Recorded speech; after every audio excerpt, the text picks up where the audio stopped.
Bonsoir à toutes et à tous, très heureux de vous retrouver pour un nouveau numéro de 85 chrono. Ça y est, dernière ligne droite avant le début du printemps. Pour certains, c'est l'objectif maintien qui se profile. Pour d'autres, tous les espoirs sont permis, même celui d'une montée d'ici la fin de saison. Alors où en sont les clubs vendéens après ce week-end? 20 minutes pour revenir ensemble sur tous les résultats. Et le sommaire de ce soir, c'est maintenant. En football, les féminines de la Roche-ES se retrouvent à le stade de Saint-André-d'Ornay. Réception de Châtellerault, mal en point en Détroit féminine pour tenter de relancer la machine à 9 journées de la fin. Nous irons aussi à la patinoire Arago de la Roche-sur-Yon pour du hockey sur glace en quart de finale de play-off. Le Hogli recevait un gros morceau samedi, l'équipe de Villard-de-Lans. En tennis de table, la Ferrière n'en finit plus d'impressionner, encore brillant.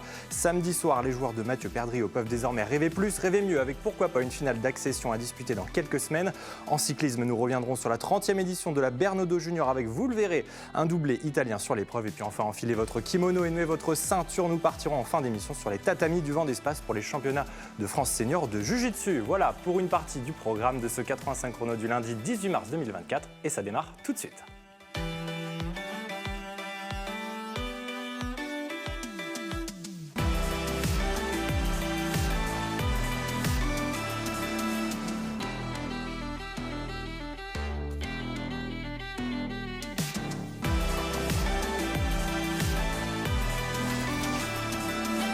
Et je vous propose d'attaquer ce 85 chrono avec une rencontre qui a lancé le week-end de sportifs. Vendredi soir à la Halle des Sports des Oudéry, La Roche-Vendée Basket 10e. Avant cette rencontre recevait Tarbes 6e pour la 19e journée de Ligue féminine. L'entame de partie est assez équilibrée entre les deux formations. Le RVB s'est fait la course en tête, mais rapidement Tarbes va mettre les Lyonnaises à distance en inscrivant 9 points de suite pour s'offrir un premier matelas solide après 10 minutes. 20-10 pour les visiteuses. La marée tarbaise va continuer de déferler dans le deuxième carton. Les Lyonnaises accusent jusqu'à 17 longueurs de retard avant de stopper l'hémorragie, mais l'écart est conséquent à la pause. La Roche est menée 39-25. De retour sur le parquet des Oudéry, les Tigresses affichent un bien meilleur visage. La révolte est sonnée, notamment par Vassiana Gomis avec 11 points en 10 minutes. La Roche inscrit presque autant de points que lors de la première période et revient à -7, 56-49 toujours pour les visiteuses, mais cela ne suffira pas. Tarbes remet la main sur la rencontre dans les 10 dernières minutes. Une domination globale matérialisée par la prestation de Dominique Malonga, meilleure joueuse dans tous les compartiments de jeu vendredi soir. La Roche-Vendée Basket s'incline donc 78-61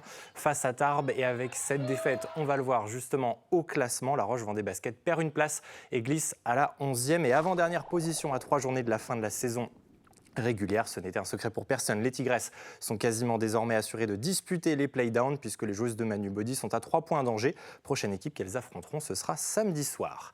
Un détour à présent par un double résultat en National 1 masculine. Dans le groupe B, le Vendée Chalon Basket a subi un deuxième revers de rang en 4 jours. Le VCB s'incline assez largement. Vendredi soir à domicile face à Boulogne-sur-Mer, défaite 101-72. 5e la semaine passée, les hommes de Sébastien Lambert sont désormais 8e. Puis dans l'autre groupe de National 1 qui nous intéresse, le groupe C, les Sables Vendée Basket poursuit sa bonne entame. Les Sablés s'imposent 97-84 sur le parquet du Centre Fédéral. C'était là aussi vendredi soir. À l'issue de cette deuxième journée, le groupe de Denis Métais se positionne à la 5e place à égalité de points avec Berck-Rendu-Flier. Avant de retrouver le ballon rond en images, je vous propose un point sur les résultats football de ce week-end, à commencer par le championnat de National 2. Et après avoir été tous les deux battus la semaine passée, les deux clubs vendéens ont relevé la tête avant le derby. Et c'est tant mieux, puisque devant, tout le monde a également gagné. Vendredi soir, en ouverture de la 19e journée, La Roche VF s'impose sur la plus petite des marges. 1-0 face à Bergerac. Les Lyonnais sont en 3e position sur le podium. Et puis, le lendemain, en déplacement sur la pelouse de Saint-Privé-Saint-Hilaire, les Herbiers l'emportent 2-0. Plus de 2 mois après leur dernier succès, le VHF reste au pied du podium à la 4e place. Le derby entre Herbretais et Yonnais vendredi soir pourrait ainsi rebattre les cartes en haut de tableau. Allez, on descend d'un étage en National 3. Là aussi, une 19e journée très positive. Le Vendée Poirier Foot retrouve son fauteuil de leader. Victoire 2-0 pour les Genoux face à Chorès samedi soir. À domicile, la Châtaigneraie emporte 1-0 face à la réserve du FC Nantes. Les hommes de Charles Devineau gagnent une place et sont désormais 10e. Match nul entre les Sables FCOC et Sablés, un partout. Les Sablés restent 13e et avant-dernier. Chaland gagne une place après sa victoire 2-1 face à la réserve des Chamois-Niortais. Dans le même temps, samedi, le Vendée Fontenay Foot a lui aussi poursuivi son excellente dynamique avec un finish de folie. Mené 1-0 au début du temps additionnel, le VFF s'impose finalement 2-1 contre Saint-Philbert et s'invite pour la première fois de la saison sur le podium. Voilà pour les résultats. Direction à présent les terrains en images. Hier, dimanche après-midi, se tenait la 14e journée de D3 féminine. Au stade de Saint-André-d'Ornay, la Roche-ESO qui restait sur un nul et 2 défaites accueillait Châtellerault, 11e et avant-dernière. L'occasion donc pour les Ornésiennes de raccrocher le wagon des équipes en tête. Et les joueuses d'Anthony Gauvin en rouge vont très vite se mettre en action ici avec Joyce Sarpong. Mais sa frappe termine dans le petit filet. Dans la foulée, Maëlys Amonio s'emmène bien le ballon mais ne peut trouver le cadre à l'entrée de la surface. Les visiteuses vont venir s'offrir une première très grosse occasion sur ce centre. Laurine Bruyère ne croise pas suffisamment sa reprise qui termine à côté. La capitaine Meta Camara va être coupable d'une faute à 30 mètres. L'arbitre siffle un coup franc dont se charge Axel Gravelot, mais la portière ornésienne Arwen Lermette qui supplée Anouk Lenné blessée se saisit bien du ballon. Nouvelle occasion pour La Roche. Eline Moreau trouve Lauriane Borde dans la profondeur, mais c'est non cadré. 32e minute, Joyce Sarpong va de nouveau tenter de loin, mais cette fois non plus sans réussite. Score nul et vierge à la pause, 0-0. Face à un bloc bas et très resserré, les Vendéennes doivent tenter de loin, comme ici avec cette nouvelle tentative de Sarpong. Le SO au corner, le ballon parvient jusqu'à Camara au second poteau. Sa reprise prenait le cadre, mais est déviée. Sur un nouveau corner, Châtellerault se dégage tant bien que mal de sa surface. Le ballon revient sur Eve Guilbault qui s'essaye de très loin. C'est cadré, mais pas suffisamment dangereux. Dans les ultimes minutes, les Châtelleraudaises se procurent une dernière occasion sur une nouvelle tentative lointaine non cadrée. On en restera là. Score final 0-0. Un point de prix pour le SO, mais non sans frustration. Je vous propose d'écouter Anthony Gauvin, l'entraîneur des Lyonnaises, au micro de Daniel Lelagne. Il est suivi de Tony Félix pour Châtellerault. Analyse un peu de frustration par rapport à la finalité en fin de compte, c'est-à-dire qu'on fait 0-0, on a des situations mais on ne marque pas de but. Et voilà, la frustration elle est là parce que je pense que la première mi-temps a été une très très bonne première mi-temps avec beaucoup d'intensité, de présence. Il manquait ce but pour vraiment nous délivrer nous et puis mettre un petit coup sur l'adversaire, on n'a pas réussi. Puis en deuxième mi-temps, bon, c'était un peu plus équilibré, on a eu moins d'impact en tout cas dans l'intensité. Et puis on n'a pas réussi toujours à mettre ce but-là, donc on a tenté, mais on n'a pas réussi. Donc voilà, c'est un travail qu'il va falloir mettre en place ces prochains entraînements. Donc voilà, bon, on voit la marge de progression qu'on a à faire. Et puis voilà, mais c'est dommage parce que je pense qu'on méritait largement de gagner. Mais voilà, une équipe qui est vaillante, une équipe qui défend tout ce qu'elle peut. Et puis on n'a jamais à réussir la faille. Et on s'est battu avec nos valeurs aujourd'hui. On n'était pas la meilleure équipe sur le terrain, ça s'est vu. Mais grâce à ces valeurs-là, on en revient avec un bon point, un très bon point même, qui va continuer sur les 3 prochains matchs qui seront peut-être plus à notre portée. Voilà, ça faisait longtemps qu'on n'avait pas pris de points. Ça fait du bien au moral. Les filles travaillent dur pour en arriver là. Donc ça fait plaisir. 0-0 donc entre La Roche et Châtellerault. Ce match nul laisse les Ornésiennes en 6e position et leurs adversaires du jour à l'avant-dernière place. Le SO est désormais à 3 longueurs du podium. Notre tour d'horizon des images du week-end se poursuit à La Roche-sur-Yon et nous emmène à la patinoire Arago pour du hockey sur glace. Vainqueur le week-end passé de Toulouse-Blagnac en 8e de finale, le Hogli poursuivait son aventure en play-off de D2, cette fois face à Villard-de-Lans. Il n'aura pas fallu longtemps pour que les Vendéens se mettent en action. 25 secondes de jeu et premier but avec Simon Talia-Petra, 1-0. Il n'en fallait pas plus pour réveiller les ours villardiens qui vont immédiatement recoller. 4e minute sur cette déviation bien inspirée d'Anthony Raveau. Les visiteurs égalisent 1-1. C'est le score après 20 minutes. La deuxième période tourne à l'avantage des Isérois qui vont prendre les devants par l'intermédiaire d'Alexis Tiala. Les visiteurs mènent alors 2-1 avant d'entamer le dernier tiers-temps qui, vous allez le voir, va être très mouvementé. 41e minute, les Villardiens font le siège du camp lyonnais et s'offrent le break sur ce doublé d'Anthony Raveau. Le Hogli est désormais mené 3-1. On entre dans les 10 dernières minutes, les Aigles sont dos au mur et se projettent. Sur le côté gauche, Thomas Duval va venir remiser au centre. Le Palais parvient jusqu'à Samy Faure. C'est au fond, La Roche revient au contact 3-2. Les Aigles se sentent pousser des ailes et vont complètement renverser la vapeur. Villard-de-Lans engage, le Hogli récupère dès l'engagement et Vincent Delcroix remet les deux équipes à égalité. La patinoire explose 3-3.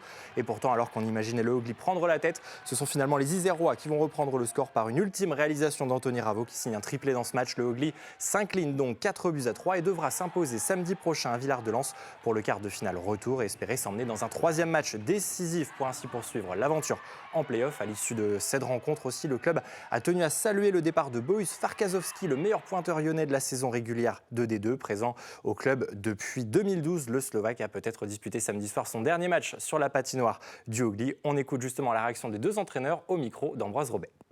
Forcément déçu parce qu'on a perdu, mais quand même fier des gars qui sont battus jusqu'au bout. Troisième tiers-temps, on a revenu sur le score 3-1. On a tourné même le momentum un petit peu de notre côté. Voilà, je pense que c'était un bon match de play-off. On a passé un petit peu à côté en deuxième tiers-temps, mais en première on était présent. Au troisième, on est revenu sur le score. Donc voilà, match équilibré, match de play-off. On va la préparer cette semaine, notre déplacement. Écoutez, il faut gagner 2 matchs pour passer cette quart de finale. Et pour l'instant, il y a 1-0 pour Villard. Notre objectif, forcément, c'est l'objectif de gagner chaque match donc, pour un sportif. Maintenant, on dit que notre saison elle est déjà réussie, mais ce n'est pas pour autant qu'on ne va pas essayer à gagner là-bas. Un bon match de play-off. Hein. On voit que La Roche, ils sont bien en place, bien regroupés autour de leur cage. Nous, on sortait d'une série contre l'équipe précédente, dans notre tour précédent, où c'était beaucoup moins intense ce qu'on a vécu. Je pense que La Roche, ils ont sorti d'une série quand même assez intense contre Toulouse. Donc, on avait un petit peu du stress, un peu de difficulté pendant la première période. La Roche était bien agressif aussi, donc ça nous a surpris, je pense. Mais je pense au fur et à mesure que le match avançait, on prenait un petit peu plus de confiance avec le palais, puis on prenait les meilleures décisions. Et ça nous permettait de retrouver un petit peu plus notre jeu. Je vous invite à présent à nous intéresser à 2 résultats handball du week-end. Tout d'abord en National 1 féminine, La Roche-Vendée Handball se déplaçait à Angoulême pour la 17e journée. Samedi soir, les Lyonnaises s'imposent 28-25 et est désormais 3e à égalité de points avec le Dauphin Rochechouart-Saint-Junien. Et puis en N2 féminine, toujours l'équipe réserve de La Roche-Vendée Handball était aussi en déplacement face à Saint-Loubès et très lourde défaite puisque les Lyonnaises s'inclinent 40-26. Le maintien s'éloigne pour le RVHB qui reste bon dernier de son groupe avec 20 points.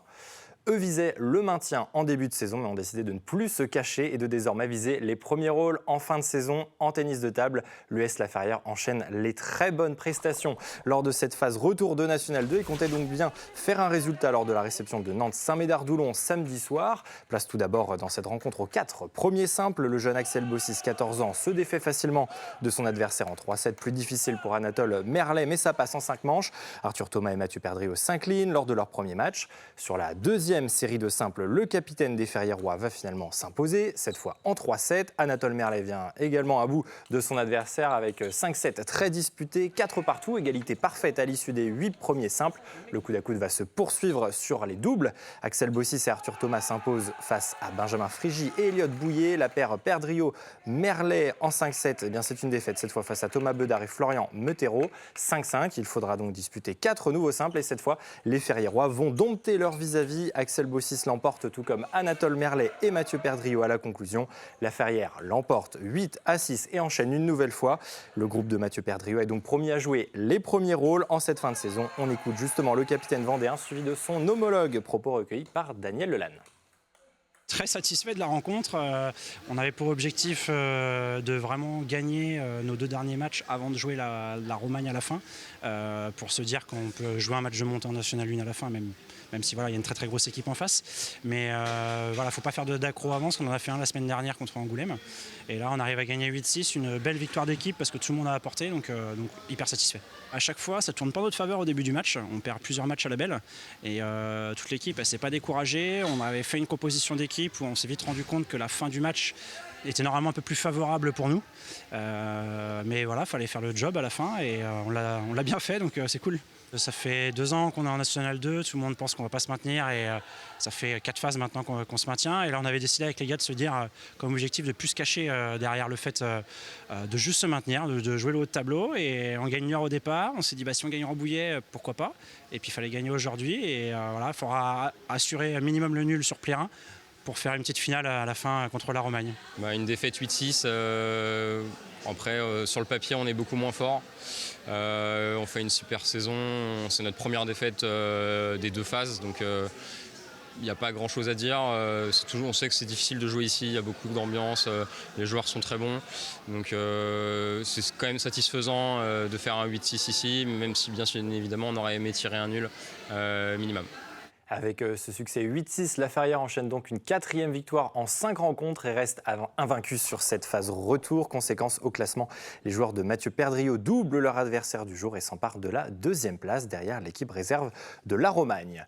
Le dernier point classement de ce 85 chrono nous emmène sur les terrains de volleyball et plus particulièrement de la Halle des Sports de Boufféret où avaient lieu 2 rencontres dimanche après-midi. Hier à midi, tout d'abord, Montaigu-Vendée-Boufféret recevait Quinte-Fonce-Grive dans un match capital en vue du maintien en National 3 masculine. Et le MV-BVB s'impose 3-7-1, un succès qui permet au groupe de rallye de Satour de distancer les Hauts-Garonnais et de revenir à hauteur de Saint-Herblain, première équipe non relégable. Et puis à l'issue de la rencontre des garçons, les féminines de Montaigu-Vendée-Boufféret prenaient la suite, cette fois face à La Rochelle, concurrent direct également pour le maintien. Et score inverse, cette fois pour cette 17e journée de N3, les Boufféréennes s'inclinent 3 manches à 1 et restent 11e en avant-dernière position. Peut-être étiez-vous devant TV Vendée hier après-midi pour suivre la 30e édition de la Bernodeau Junior. La course cycliste réservée aux moins de 18 ans soufflait ses 30 bougies sur un parcours de 134 km.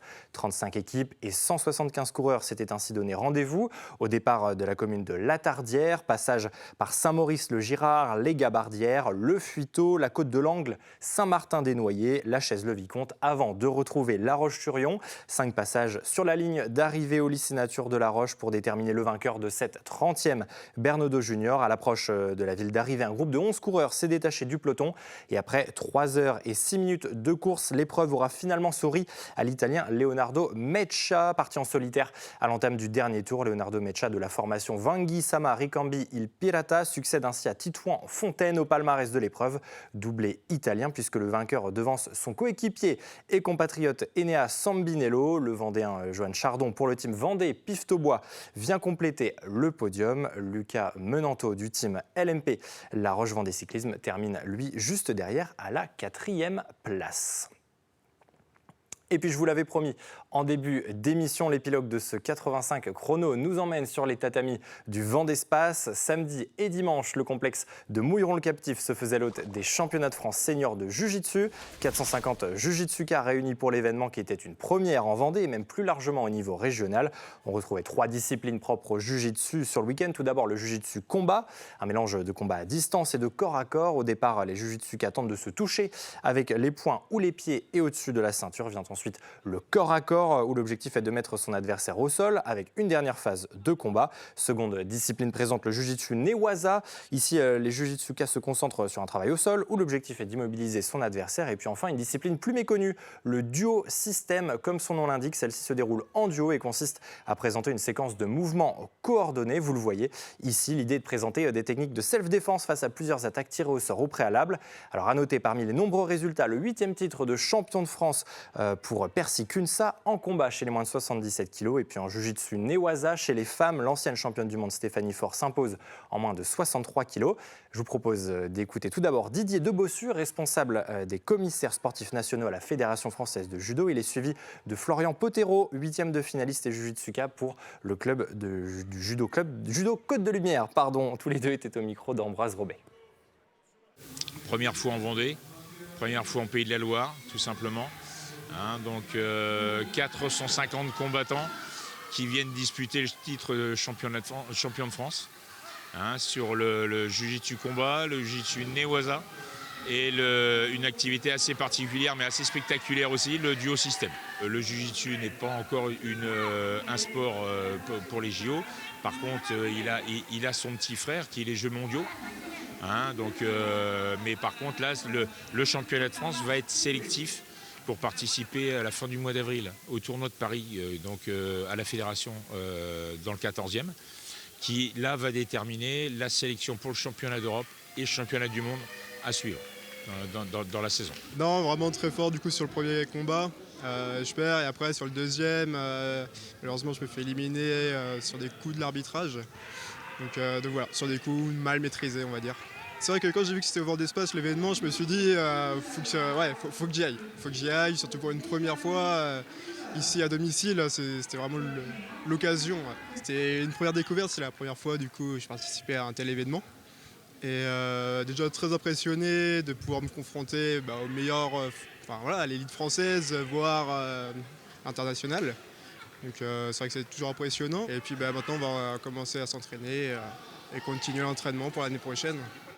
Et bien voilà pour le tour de l'actualité sportive de ce lundi 18 mars 2024. Et puisque le sport ne s'arrête jamais sur TV Vendée, je vous donne rendez-vous dès jeudi à 18h45 pour un nouveau numéro de 85 chrono. On parlera football avec nos invités de l'équipe féminine de La Roche-ESO, Anthony Gauvin, l'entraîneur, Meta Camara, la capitaine, et puis Malika Bousso, la coprésidente. D'ici là, très belle fin de soirée à toutes et à tous sur TV Vendée et très belle semaine.